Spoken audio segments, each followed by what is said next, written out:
कैसे सचिन? हम ठीक है अनिल काका, बताइए कैसा ना हुआ? यार एक तो तुम ये हमको काका काका बोलना बंद करो। हम तुम्हारे काका नहीं है, बाबूजी है तुम्हें। तुम हमको पापा बोला करो। आप हमारे पापा नहीं काका जी। बताइए क्या काम है, यहाँ क्यों आए आप हमारे हॉस्टल? हम तुमको लेने आए। कल और परसों तुम्हारी छुट्टी है ना?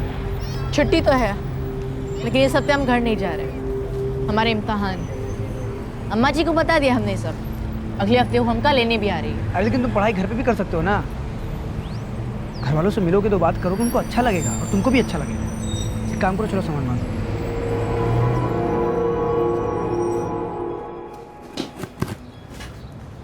ये डब्बा रख लो।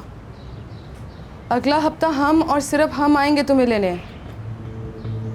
सुनो, हमरा अलावा अगर कोनो और आदमी आया तुम्हें लेने तो जाने का कोनो जरूरत नहीं है, समझे ना? अम्मा जी ये बात आप हमको 4 बार बता ही चुकी है और हम 4 बार समझ भी चुके हैं। अजीत भैया, आप जाइएगा ना सचिन के हॉस्टल, वो तो आपके जगह से ज़्यादा दूर नहीं है। तुम कोनो बात का चिंता मत करो गीता, हम बराबर खबर लेते रहेंगे सचिन का। वैसे भी जो हॉस्टल है ना बहुत है बढ़िया। वही तो हम इनको समझावत रहे अम्मा जी को मामा जी, लेकिन इनको तो बस फिक्र करने का कोनो बहाना चाहिए। हम भी चलेंगे सचिन भैया को छोड़ने, फिर मामा जी हमें पूरा शहर घुमाएंगे। जरूर घुमाएंगे। अरे नहीं नहीं, तुमने मामा जी को बहुत ही तकलीफ होगी तुम दोनों को यहाँ छोड़ जाने में, और वो तो अपने घरे जाएंगे ना।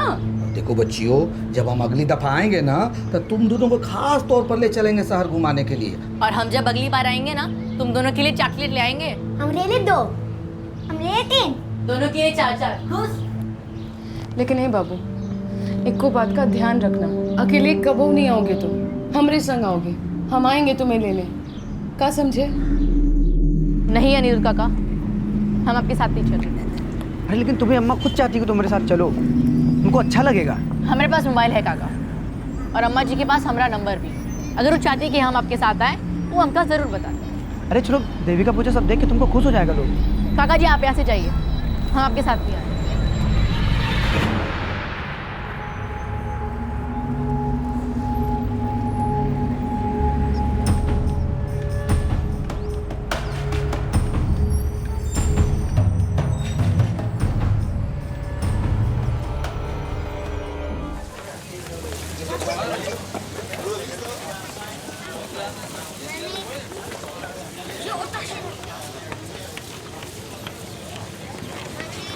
चाचा 1 मिनट देखना, जरा आते हैं।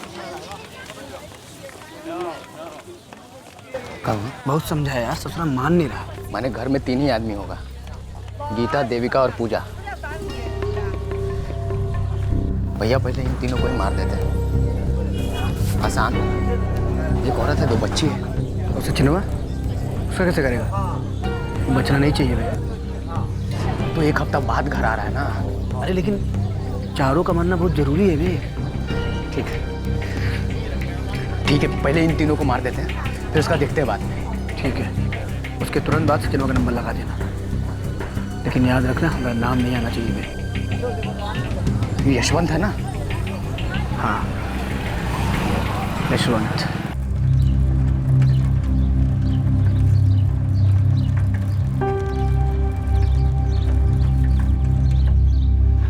कैसी हो गीता? बस ठीक है यशवंत भैया। ओ, अपना सचिन ठीक ठाक है ना नया हॉस्टल में? जी अभी तक तो सभी कुछ ठीक ही चल रहा है। अब बहुत दूर का फिक्र मत किया करो, एक एक दिन बढ़िया से कट जाए ना, वही ठीक है। हाँ चलते हैं।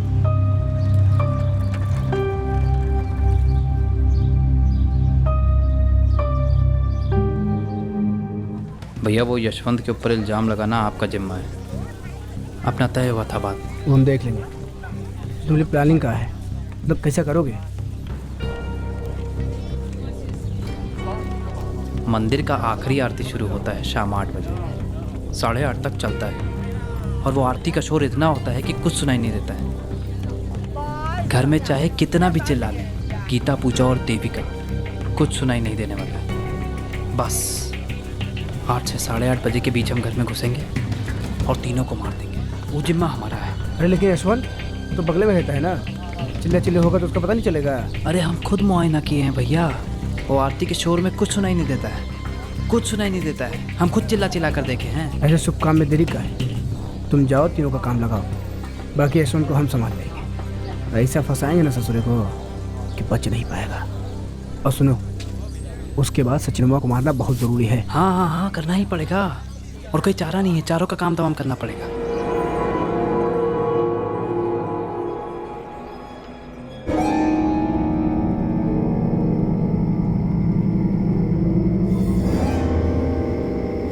फिर जा रहे हो उस बला के पास? ये गीता तुम्हें बर्बाद कर देगी। हम अपने काम से जा रहे बाबूजी। काम से तो आ ही रहे हो ना बाबू, कहे देते हैं हम।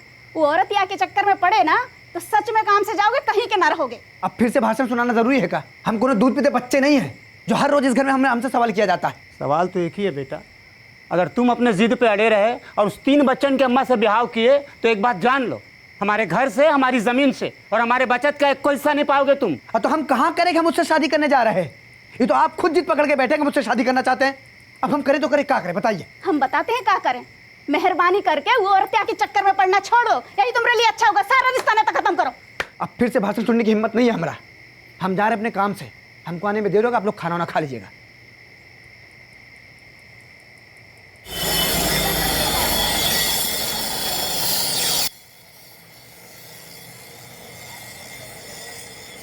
कभी ऐसा ही कर दो।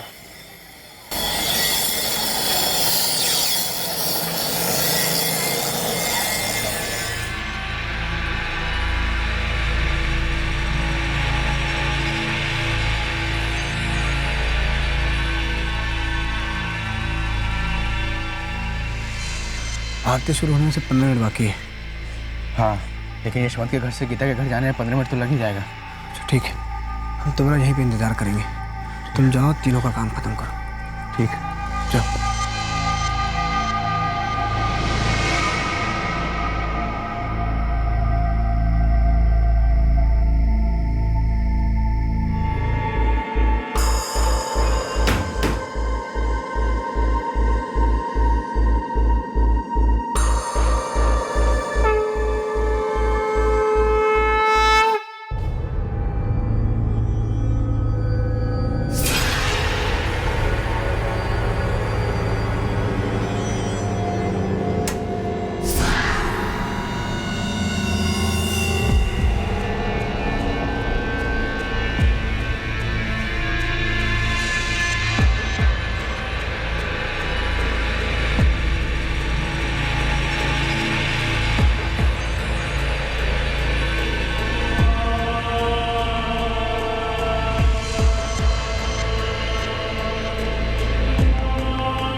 पूजा, खाना ठंडा हो रहा है बेटा, आई जाओ।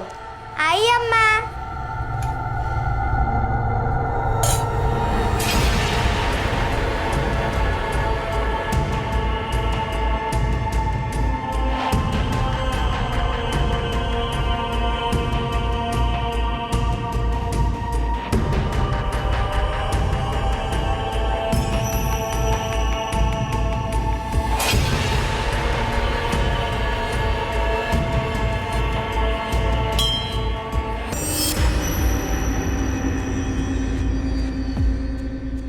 सुनिए जी, महेश भैया चल बसे, इसमें गीता का क्या कसूर है?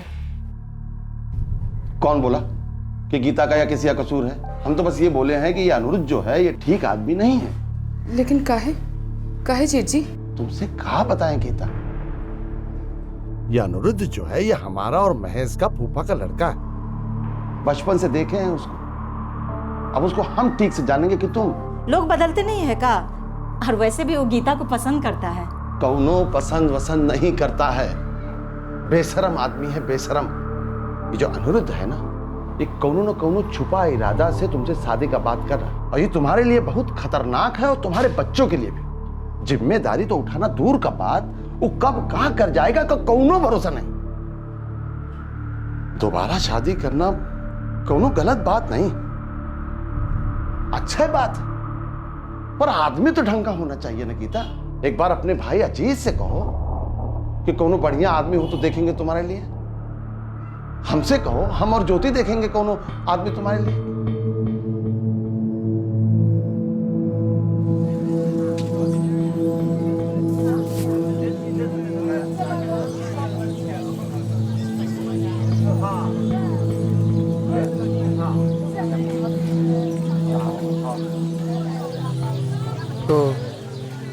का सोचा? सबका मंजूरी होना जरूरी है अनिरुद्ध। हमरे जेठ तो तुमरे सख्त खिलाफ है। अरे तुमने जेठ जी को मारा गोली। ये बताओ बच्चों ने क्या कहा? अम्मा अनिरुद्ध काका हमारे बाबूजी कैसे बन सकते हैं? बाबूजी की जगह कौन नहीं ले सकता अम्मा। और अगर शादी हो भी गई ना तो भी मुझे बाबूजी नहीं कहेंगे। हमें तो समझ में नहीं आ रहा। अम्मा तुम दूसरी शादी काहे करना चाहती हो? जिंदगी अकेले बिताना आसान नहीं होता। तुम तीनों अभी छोटे हो, हमें भी तो सहारे की जरूरत पड़ेगी ना। अम्मा तो हम बने तुम्हें सहारा, किसी और को बीच में लाने की क्या जरूरत है बिटुआ? नहीं अम्मा, नहीं है। हमरा तीनों बच्चा लोग हमसे नाराज है, सब मना कर रहा है, कोई कबूल नहीं करेगा। अरे एक बार हमारी शादी हो गई ना तो सब कबूल करेंगे। और वैसे भी हमको किसी की पड़ी नहीं है, हमको पड़ी है सिर्फ बच्चा लोग की, क्योंकि वो अब हमारी जिम्मेदारी है। सचिन, देविका और पूजन की पढ़ाई लिखाई शादी ब्याह सब अब मिलके करेंगे गीता। तो सबसे बैर लेना अच्छा बात है का? तो क्या प्यार की कुर्बानी देना अच्छी बात है? हमारी तरफ से कोनो राजी नहीं होगा। और तुमको क्या लगता है हमारे अम्मा और बाबूजी हंसी खुशी शामिल होंगे? एक तो वो तुम्हारा मामरा भाई महेश की विधवा है। हाँ तो क्या हो गया विधवा है तो? गीता अच्छी लड़की है, एक बार आप और अम्मा जी मिल कहा नहीं लेते उससे? अरे हम तो उसका चेहरा भी नहीं देखेंगे, और तुम जो उधर गए ना तो तुम्हें भी घर से निकाल देंगे, और जो तुम हमारा नाम अपने नाम के पीछे लगाते हो ना वो वापस ले लेंगे। अरे ऐसी क्या कमी है उसमें? उसमें जौन है तौन है, लेकिन असली खोट तुम्हारी बुद्धि में है, जो 3 बच्चन के अम्मा से ब्याह करने चले हो। भरी जवानी में अधेड़ हो जाओगे, किस किस को संभालोगे? अरे हम सब संभाल लेंगे, वो हमारी जिम्मेदारी है। अरे आप चुप रहिए अनिरुद्ध भैया, आपका नियत तो पहले ही से खराब था। अबे सुजीत, ऐसे आरोप लगा के क्या बकवास करे तुमको पता है? क्या खराबी में हमारी नियत में है? अबे जा कहाँ रहे हो बताओ। अबे उसको कुछ बोलने की जरूरत नहीं है, लेकिन तुम्हें सुनने की जरूरत है। अगर तुम उधर गए ना तो तुम हमारे लिए नहीं रहे। आओ डब्बा।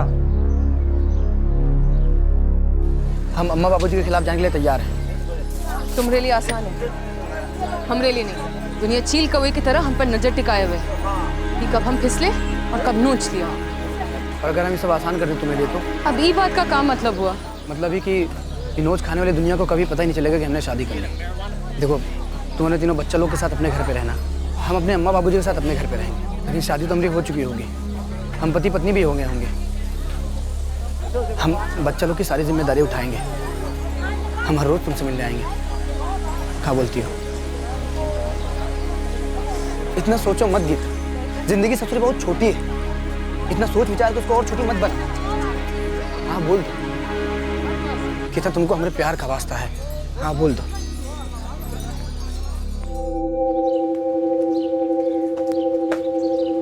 ए गीता, ए गीता, गीता काहे हमरा पीछा करते रहते हो अनिरुद्ध? मधुमक्खी फूल के पीछे कहाँ जाती है गीता? गीता भौजी है हम तुमरे महेश भैया की धर्म पत्नी। लक्ष्मण रेखा को पार करने की कोशिश न करना कहे देते हैं। कितनी बुरी एक्टिंग करती हो। रामलीला में तुमको कोनो सीता माता का भी रोल नहीं देगा। तुम्हारे चेहरे पे साफ नजर आता है कि जितना प्यार हम तुमसे करते हैं ना उतना प्यार तुम भी हमसे करती हो।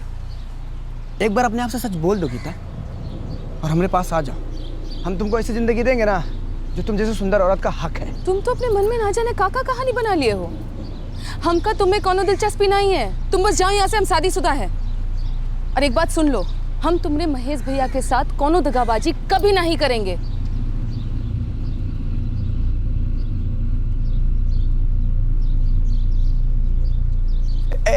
गीता हमारी बात सुनो। तुम हमारी बात सुनो।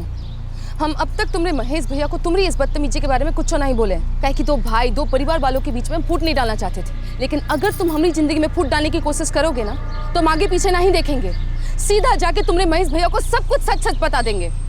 उसके आगे जो होगा वो तुम्हारी जिम्मेदारी होगी, हमारी नहीं।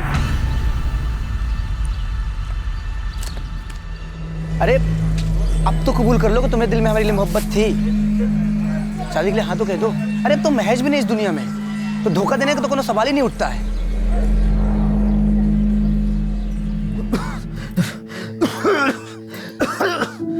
महेश मंडल, गीता का पति, लंबे अरसे तक बीमार रहा।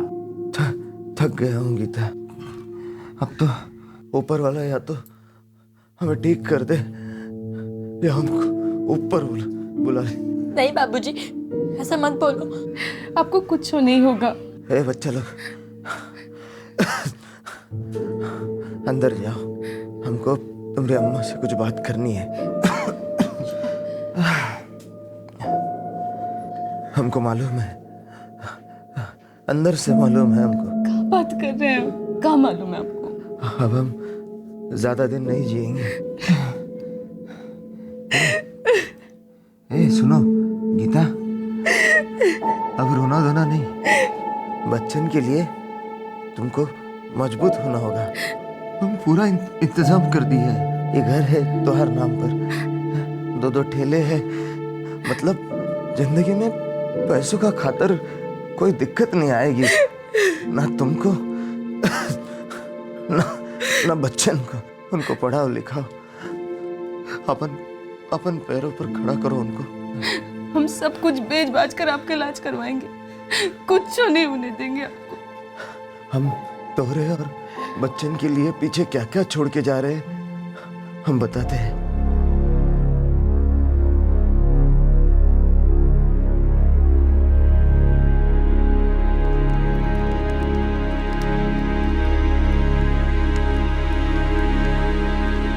चल बसने के कुछ ही दिन पहले महेश मंडल ने अपनी पत्नी गीता मंडल को उस संपत्ति के बारे में बताया था जो उसने गीता और अपने तीनों बच्चों सचिन, दिव्या और पूजा के लिए छोड़ी थी।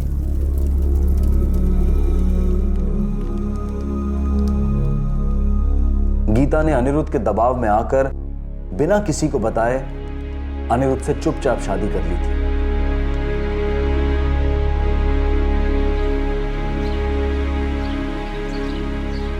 जब तक बाबूजी इस दुनिया में जिंदा हैं तब तक हमें इस शादी को राजी रखना पड़ेगा। पर हम हर रोज तुमसे रात को मिलने आएंगे, उसकी फिक्र तुम मत करना। वो बात का फिक्र हमको कभी था ही नहीं। वो तो हम जानते तुम आओगे, पर दिन में दुनिया का सामने कब आओगे अनिरुद्ध? हमारे बाबूजी की तबीयत जो है ना एकदम खस्ता रहती है, मतलब मुश्किल से 1-2 साल चलेंगे बस। उसके पहले कुछ भी बवाल हुआ ना तो खामखा हमको जायदाद से अलग कर देंगे, और हमारे पास जो कुछ भी आएगा वो देविका, सचिन और पूजा का ही होगा ना। उधर शांति से पिताजी इस दुनिया से जाएंगे और हम चुपचाप तुम्हारे पास आ जाएंगे हमेशा के लिए, दिन में दुनिया के सामने, ठीक ना?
सूजी, तुम यहाँ क्या कर रहे हो? अंदर कैसे आए?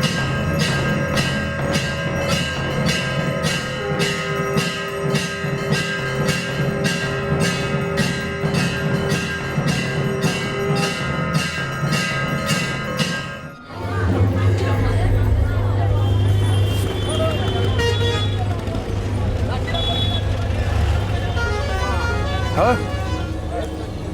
कटवा दिए ना नाक, कर ली शादी। अरे मजाक कर रहे हो क्या अनिरुद्ध भैया?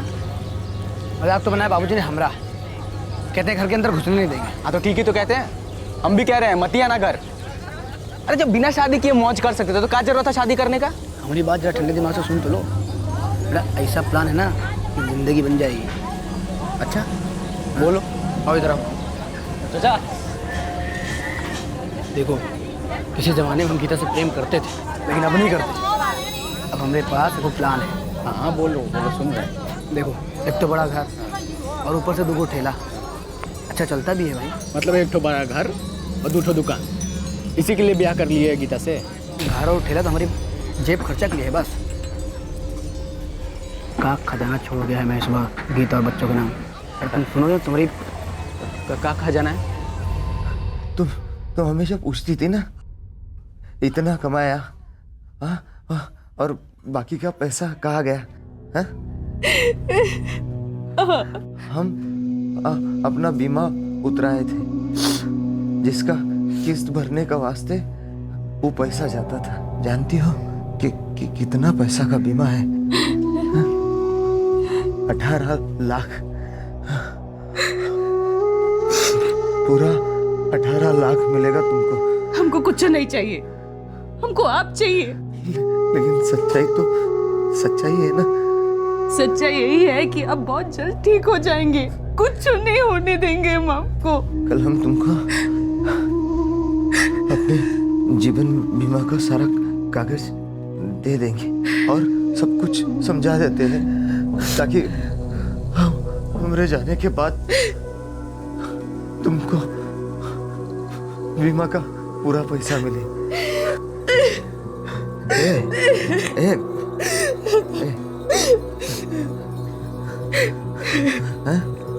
समझ गए ना?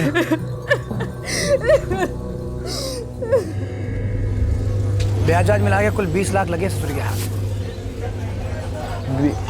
कौन बताया? वो खुद गीता बताइएगा तुमको? हाँ बे, उसके बारे में हमको अभी से सब पता है। हमारी बीवी है बे। तो तुम इस चक्कर में हो कि ब्याह किए हो तो घर, ठेला और 20 लाख रुपया सब अंदर कर लोगे? हाँ बिल्कुल, और सारा पैसा का पूंजी बना के हम लोग अपना खुद का धंधा शुरू कर सकते हैं। हम मतलब हम लोग माने तुम और हम तुम। तो तुम ऐसा सोच रहे हो कि घर, ठेला और रोकड़ा सब अपने नाम कर लोगे? दूध बात है का? बेवकूफ़ हो गए हो। अरे वो महेश सब गीता के नाम पे करके गया होगा। जो गीता वो हमें नाम कर देगी, पति है उसके, इतना हक तो बनता ही है हमारा। और नहीं की तो? नहीं की तो करवा लेंगे। कमीने हो तुम, मालामाल हो जाओगे तुम। हैं तुम नहीं। हाँ हम और वो पैसे से हम लोग ऐसा धंधा शुरू करेंगे कि गांव में सबसे बड़ा आदमी बन जाएंगे। और गीता और बच्चे? अब गन्ने का रस चूसने के बाद चूसा हुआ गन्ना जेब में लेके थोड़ी घूमेंगे, थूक देंगे।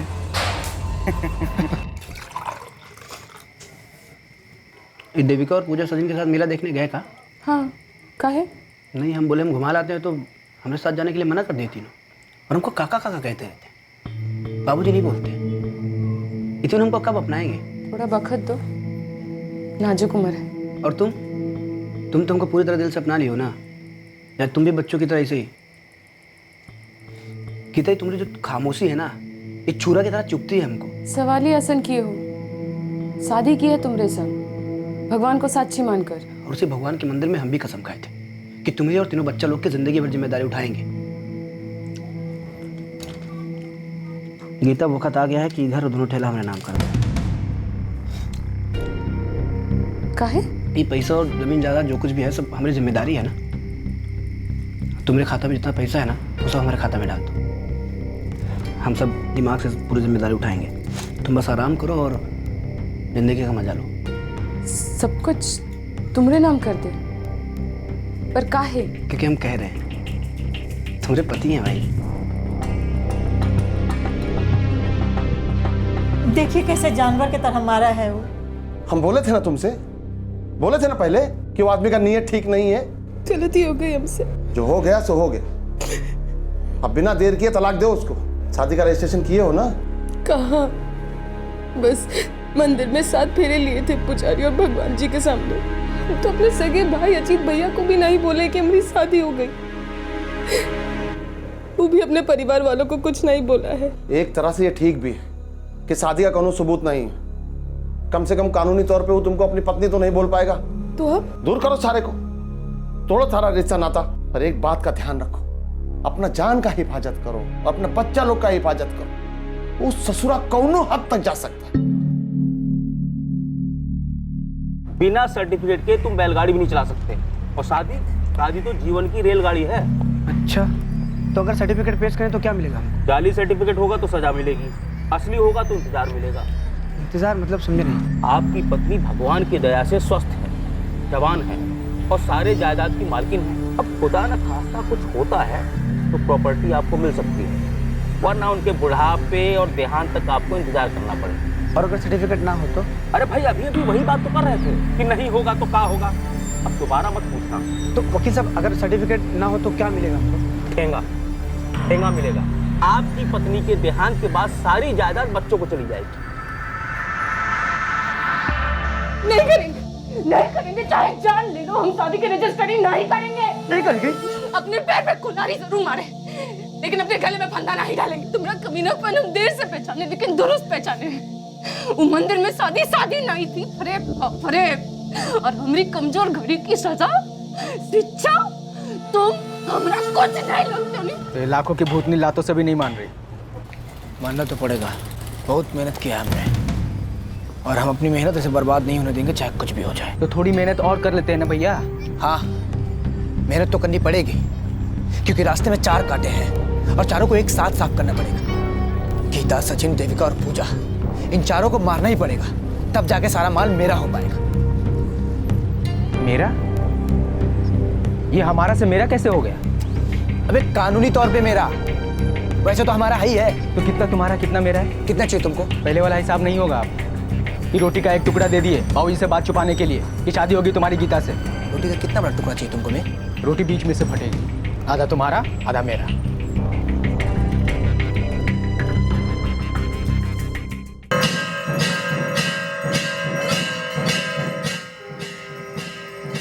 क्या बात है सीजन? और ये चोरन की तरह अंदर कहाँ आ रहे हो? ये क्या है? हाँ? हाँ? ये क्या है? हाँ? बचाओ! बचाओ!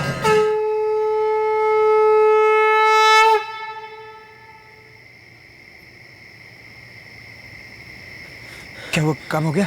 हाँ, काम हो गया है। हमारा हाथ बहुत कट गया है, लेकिन कोई बात नहीं, अब जाइए, हम संभाल लेंगे। अच्छा ठीक है, अभी तुम किसी डॉक्टर के पास मत जाना, घर में जाना, इस पे हल्दी लगा के पट्टी कर लेना, ठीक है? अभी सचिनवा बाकी है। सचिनवा के देखते हैं, बहुत थक गए, दिमाग सुन्न हो गया है, थोड़ा आराम कर लेते हैं। और चक्कू कहाँ है? और तुम्हारी भूसड़ कहाँ है? चक्कू नदी में फेंक दिए, भूसड़ में भी खून लग गया था, उसको भी नदी में फेंक दिए। एक काम करो, तुम जाओ, हम इसके आगे के देखते हैं।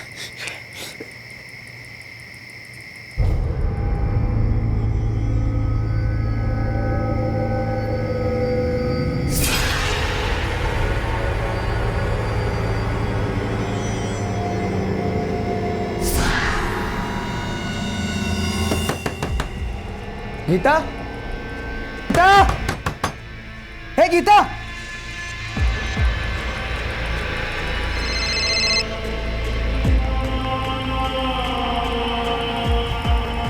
यशवंत भैया, यशवंत भैया, हे यशवंत भैया, यशवंत भैया, यशवंत भैया, कहाँ है अनिरुद्ध? यशवंत भैया कहाँ है? कोई बात है का? क्या हुआ? यशवंत भैया, गीता और तीनों बच्चे कहाँ हैं? घर में होंगे, नहीं तो बाहर होंगे। हमको क्या पता वो लोग कहाँ हैं? अरे बहुत देर से दरवाजा खटखटा रहे, कोनो जवाब नहीं मिल रहा हमको। सो रहे होंगे, नहीं तो बाहर होंगे। लेकिन कोनो सोने का समय थोड़ी ना है। तो बाहर होंगे। अगर बाहर जाते तो कम से कम दरवाजे पे ताला लगा के जाते ना, दरवाजा अंदर से बंद है। हमको काहे बता रहे हो ये सब? हमारा दिल बहुत घबरा रहा है भैया, चलिए देखिए ना कहाँ बज रहा है। हम काहे आए भैया? तुम्हारा मामला है, तुम समझो। और वैसे भी हमको नींद आ रहा है, हमारा सोने का समय है। अब देखो, हमको तुम्हारे साथ आना ही नहीं। चलिए सुनिए तो, चलो यशवंत भाई बात तो सुन लीजिए। यशवंत भाई सुनिए। तुम्हें ऐसा क्यों लगता है कि कुछ गलत हुआ है? क्योंकि साहब हम गीता के घर पे वापस आए, उसका दरवाजा खटखटाए और सब कई बार खटखटाए, मगर हमको कोनो जवाब नहीं मिला। इतने दिनों में ऐसा पहली बार हुआ साहब। और गीता के जेठ ऐसे बगल में रहते हैं साहब, हम उनके पास गए, उनको कहे कि दरवाजा अंदर से बंद है, आप पता नहीं कहाँ माजरा है, चलिए देखिए, तो अजीब तरीके से पेश आ रहे हैं, मतलब आने से इनकार कर दिया साहब। तो फिर क्या किया तुमने? फिर हमने सर आपको फ़ोन लगा दिया तुरंत।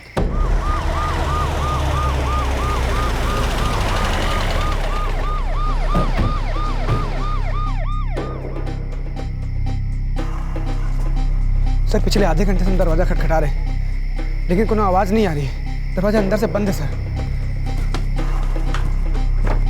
सिन्हा, तोड़वाओ।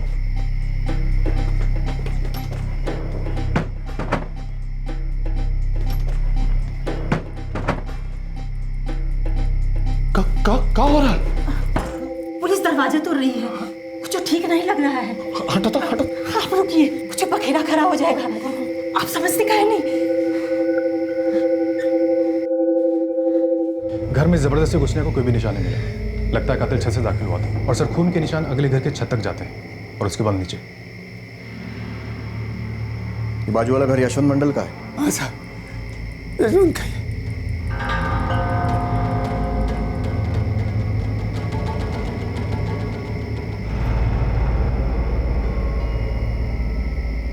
नहीं नहीं नहीं नहीं नहीं नहीं साहब, नहीं साहब, हम डर गए थे साहब। ऐसे मासूम बच्चों और एक औरत का कत्ल करने के बाद कैसा डर यशवंत मंडल? नहीं साहब, हम तो एक चूहा भी नहीं मारे हैं अभी। हाँ साहब, गीता इनके छोटे भाई महेश की पत्नी थी, वो बच्चे भी उनसे ही थे साहब। ये काहे मारेंगे साहब? वो तो हम यशवंत जी से पूछेंगे, वो भी पीट कर। पहले ये बताइए सचिन कहाँ है, मतलब उसकी लाश कहाँ है यशवंत मंडल? क्या कह रहे हैं साहब, आपको कोनो गलत फहमी हो गई है साहब।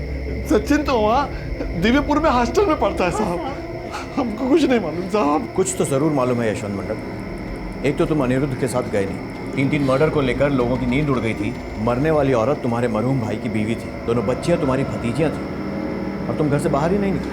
हम रोके थे साहब, हमको लगा कि कोई बखेड़ा ना खड़ा हो जाए साहब। 3 लाशें बिछ गई और अब बखेड़ा खड़ा होने की बात कर रही हैं शर्मा।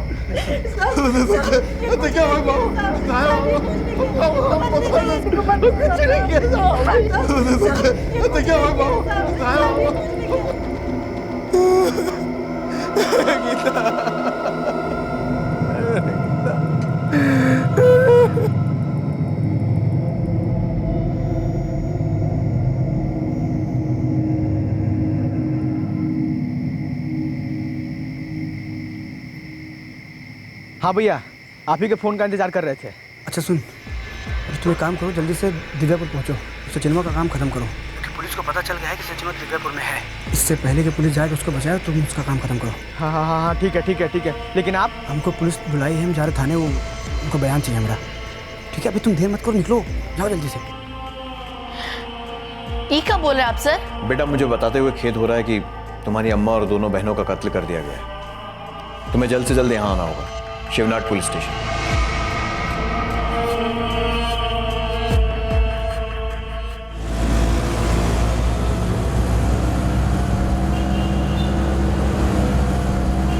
साहब आप मारिए पीटिए, कुछ भी कीजिए साहब, जो बात हमको मालूम है नहीं है साहब, वो जुबान पे कैसे आएगी साहब? तुम्हें यह नहीं मालूम है कि हमें मालूम है कि तुमने गीता और बच्चियों को क्यों मारा। मालूम है क्यों? वो एक चीज जो हर दूसरे जुर्म की जड़ में होती है, और वो है पैसा। नहीं साहब नहीं। महेश ने जो कुछ गीता के नाम पर रखा था, तुम उसे हड़पना चाहते थे। हम नहीं साहब, वो अनिरुद्ध ऐसा करना चाहता था, तो मैं वो गीता से शादी किया था। आप उसको गिरफ्तार करो, 1 नंबर का है वो। हमको पहले से ही डर था कि वो ऐसा ही कुछ करेगा। हम गीता को आगाह में किए थे। साहब ये यशवंत की पहले से बुरी नजर थी हमारी गीता पे, ये बात हमको गीता ने खुद बताया था। पिछले दिनों महेश भैया की जीवन बीमा का पैसा मिला था ना 20 लाख, उसको हड़पने के चक्कर में था। लेकिन उसका तो कुछ और ही कहना कि सिर्फ पैसे के लिए तुमने चुपचाप उससे शादी कर ली, और बहुत मारते पीटते तो तुम उसे, ताकि घर, पैसा, ठेला सब कुछ तुम्हारे नाम पे ट्रांसफर हो जाए। हे भगवान, हे इंसान, ये यशवंत इस हद तक गिर जाएगा हम कभी सोच भी नहीं सकते साहब। भगवान कसम, हम कभी अपनी गीता को पैसे के लिए मारे हो ना तो हमारी जबान कट जाए साहब। प्यार करते थे साहब हम उसको, और वो भी हमसे करती थी। और साहब छुप के शादी इसलिए किए थे क्योंकि वो 3 बच्चों की अम्मा थी। समाज में लोग हम पे उंगलियां उठाते, हम काफी खुश थे साहब, और सब कुछ अच्छा चल रहा था। लेकिन यशवंत से हमारी खुशियां देखी नहीं गई। उसका सारा पैसा, सारा प्रॉपर्टी खुद के लिए चाहिए था साहब। और तुम्हें लगता है कि सारे खून यशवंत ने किए हैं? बिल्कुल किए होंगे साहब, वो 1 नंबर का झूठा फराडिया है। आप उसके भोली सूरत और बर्ताव पे मत जाइए साहब, और उसके साथ उसका कोई साथीदार भी होगा साहब। और हमको तो डर है कहीं वो अपने सचिन के साथ भी ऐसा कुछ ना कर दिया।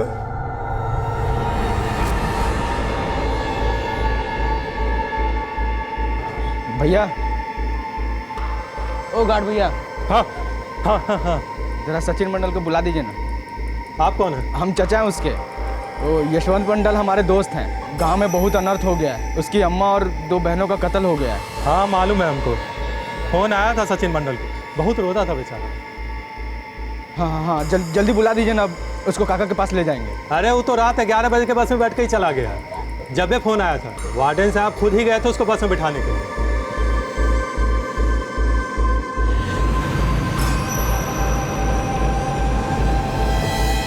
अरे भैया जल्दी चलाओ यार, बच्चा अकेले बस में होगा। उसकी तो हालत ख़राब हो गई होगी अम्मा और बहन के बारे में जानकर। जल्दी चलो, उसे कुछ होना नहीं चाहिए, जल्दी चलाओ।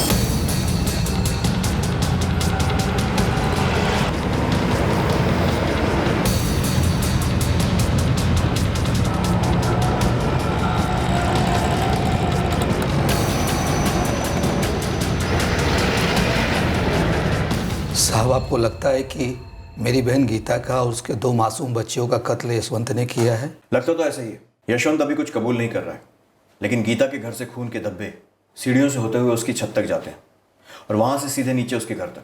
बीमा का पैसा, घर, 2 ठेले, इन चीजों के लिए यशवंत ने मेरी बहन गीता का उसके 2 मासूम बच्चियों को मार डाला। अभी तक तो यही कारण लग रहा है इस ट्रिपल मर्डर का।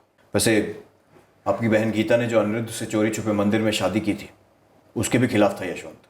क्या गीता ने अनिरुद्ध के साथ शादी की थी?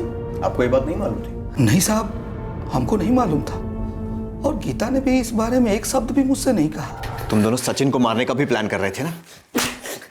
तुझे क्या लगा था सचिन को मारकर तुम्हें बाकी 3 मर्डर से मुक्ति मिल जाएगी? सचिन, सचिन, सचिन। अजीत मामा, ये किसने किया हमारी अम्मा और बहनों के साथ? वो हमारी हिरासत में बेटा, हम उससे सब कुछ उगलवाएंगे। लेकिन यशवंत अब ऐसा क्यों करेंगे? बेटा, अनिरुद्ध ने पुलिस को बताया कि यशवंत वो बीमा के पैसों के पीछे पड़ा था जो तुम्हारी अम्मा को मिला था तुम्हारे बाबूजी के जाने के बाद। नहीं नहीं, यशवंत तो ऐसा नहीं कर सकते। मुझे तो लगता है क्या लगता है सचिन? सर, कुछ दिनों पहले अनिरुद्ध काका हमारे हॉस्टल आए थे हमें लेने, और वो भी माँ को बिना बताए। क्या? जी सर। सचिन वक्त पर पुलिस स्टेशन पहुंचा और फिर पोस्टमार्टम रूम पर, और वहां पुलिस को सब कुछ बता पाया। उसने बताया पुलिस को कि किस तरह अनिरुद्ध से उसे खतरा था और किस तरह अनिरुद्ध उसे लेने आया था, लेकिन उस वक्त उस मासूम 13 वर्षीय लड़के को मालूम भी नहीं था कि असल में अनिरुद्ध का कितना भयंकर प्लान था।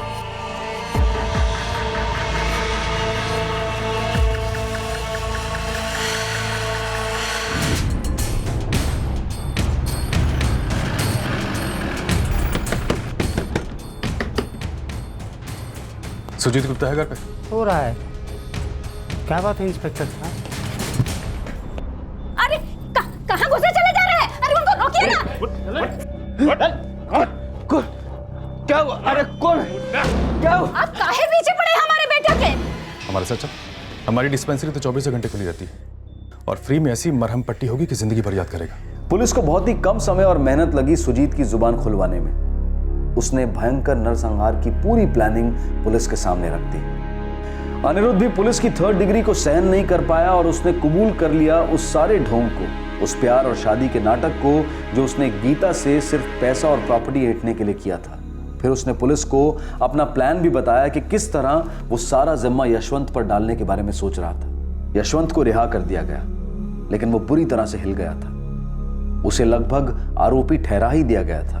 यशवंत मंडल और उसका परिवार रिहाई के दूसरे ही दिन घर और वो गांव छोड़कर दूसरी जगह बस गए ताकि उन पर कोई उंगलियां ना उठे। हर कदम पर इशारे मिल रहे थे कि अनिरुद्ध के मन में बहुत बड़ा खोट है। इसके पहले लक्षण तब नजर आए थे जब उसने अपने ममेरे भाई महेश के जिंदा रहते हुए भी उसकी पत्नी गीता पर डोरे डालने शुरू कर दिए थे। महेश के देहांत के बाद गीता को कई बार वार्निंग्स मिली थी अपने जेठ यशवंत मंडल से, लेकिन खुफिया शादी के बाद गीता की खुद समझ में आने लगा था कि उसने गलती की है। लेकिन जरूरत थी कि गीता अपनी और अपने बच्चों की हिफाजत का इंतजाम करती। काश अनिरुद्ध द्वारा हिंसा की पहली घटना के तुरंत बाद गीता ने पुलिस में कंप्लेंट दर्ज की होती। क्या पता सजा के डर से अनिरुद्ध बेहतर पेश आता, या शायद इस हद तक जाता ही नहीं। दुर्भाग्यवश बहुत देर हो चुकी थी। गीता को यह बात समझ में आई, लेकिन अपनी बच्चियों पूजा और देविका के बचाव का इंतजाम करने के पहले ही तीनों को मौत के घाट उतार दिया गया। गीता, देविका और पूजा की कोई गलती नहीं थी। वो बस एक आदमी के लालच की हदों से अनजान थी। इस बात से अनजान थी कि वो शॉर्टकट द्वारा दौलत हासिल करने के लिए किसी भी हद तक जा सकता था। अनिरुद्ध और सुजीत को आईपीसी की धारा 302 के तहत हत्या के लिए, धारा 201 के तहत सबूत मिटाने के लिए और धारा 34 के तहत कॉमन इंटेंशन के लिए गिरफ्तार किया गया है। चार्जशीट फाइल हो चुकी है और दोनों भाई फिलहाल जुडिशियल कस्टडी में है। गीता की सारी प्रॉपर्टी और संपत्ति को उसके बेटे सचिन के नाम कराए जाने का प्रोसेस शुरू कर दिया गया है। हर कोई और कोई भी बुरे से अच्छा बन सकता है, बस उसे अवसर मिलना चाहिए कि उसे लोगों का भरोसा मिले। पर एक बार कोई भरोसा तोड़ता है, विश्वासघात करता है, फिर दूसरी बार करता है, फिर एक लाइलाज बीमारी बन जाती है दगाबाजी, और हर गले मिलने वाले को पीछे से छुरा खोपने की आदत हो जाती है। आपसे फिर मुलाकात होगी अगले एपिसोड में एक और चौंका देने वाले केस के साथ। तब तक सुरक्षित रहें और देखते रहें क्राइम पेट्रोल सतर्क। सबक एक को, सीख हम सबको। जय हिंद।